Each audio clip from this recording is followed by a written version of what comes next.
preparation for the Jets this week? I guess you guys get the first look at Zach Wilson. Uh-huh. What have you noticed about this rookie in his first year? Well, I think he has the ability to get the ball out of his hands very quickly. He throws some very quick strikes. He can also extend plays in the pass game and with his legs. So he's able to get out of the pocket, move the pocket. They move the pocket some with him. He's able to keep his eyes downfield, and then he recognizes when it's a good opportunity to run. And he's definitely a good runner. So I think LaFleur's done a good job with him. I think their whole staff's done a good job with him and his development. And we'll have a big challenge ahead of us this week, for sure. How much does that change things? Last time you faced the Jets, it was Joe Flacco. So how much does the preparation and game plan change with this? Well, I think, we've talked about this many times. You prepare for everybody on the roster. So like last week, or last time playing the Jets going into it, we weren't sure which quarterback we would get. So we had a plan for pretty much everybody on that. We're expecting, their best. So we're expecting a good challenge this week. They got a good offensive line. They work well together. There's a number of different backs that we potentially could see, so we have to prepare for them. There's a number of different receivers we could see, so we have to prepare for them. And it's the same thing at the tight end position, because they could have some guys coming back. They could not have some guys coming back. So, again, you prepare for everybody on the roster. Obviously, the focus is on, putting the players in the best position to succeed and focusing on our fundamentals and our techniques and improving. And, we're excited for the challenge this week for sure. Josh, this is week 9. You guys are second in the NFL in defensive expected points added. With the hot streak like that, was it hard at all to take a bye week right now? With your defense rolling like that, is it hard to kind of say, okay, let's step away for a second? I think you take things as they come. So, whether it's injuries, whether it's COVID related, whether it's, opponents, you're not exactly sure who they'll have available, whether you're on the road, if you're in the rain. I think you try to prepare for all those things. Or if you're in the snow, I think you try to prepare the best you can for all those things, and I think you take them as they come. And at the end of the day, it really comes down to fundamentals, execution, and, and that's kind of where our focus is, pretty much on everything, if that makes sense. You've had to play a couple of recent games without Brandon Jones. Now Javon Holland on COVID list. How different is it trying to play without one versus the other in that sequence? Yeah, I think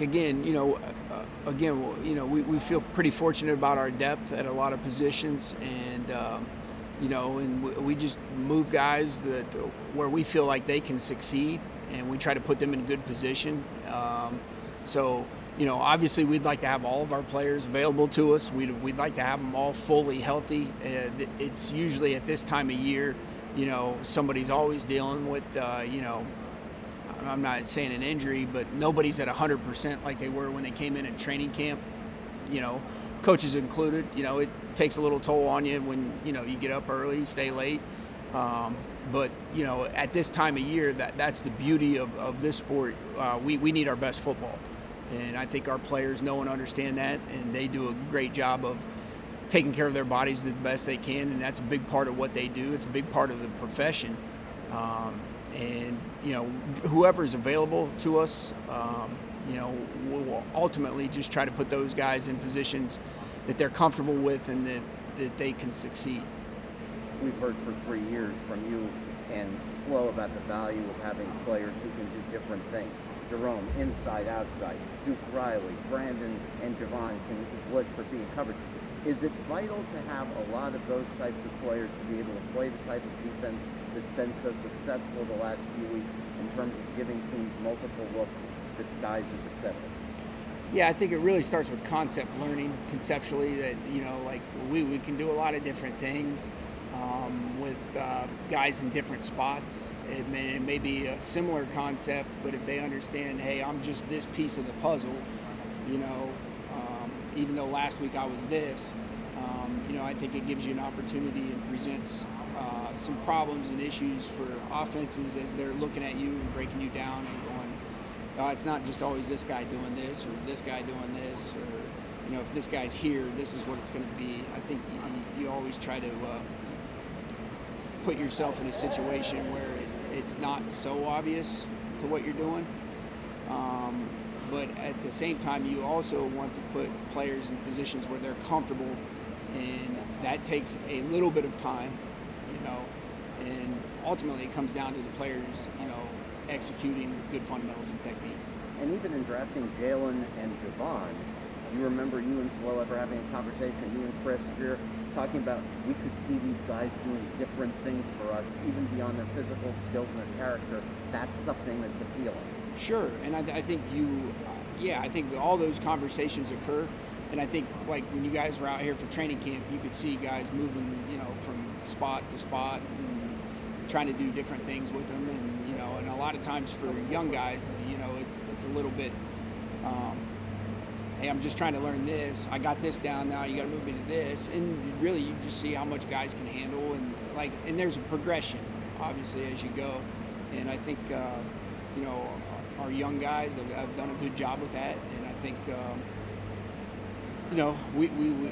we need their best football moving forward, and really starting with this week, and that's kind of the way we approach it.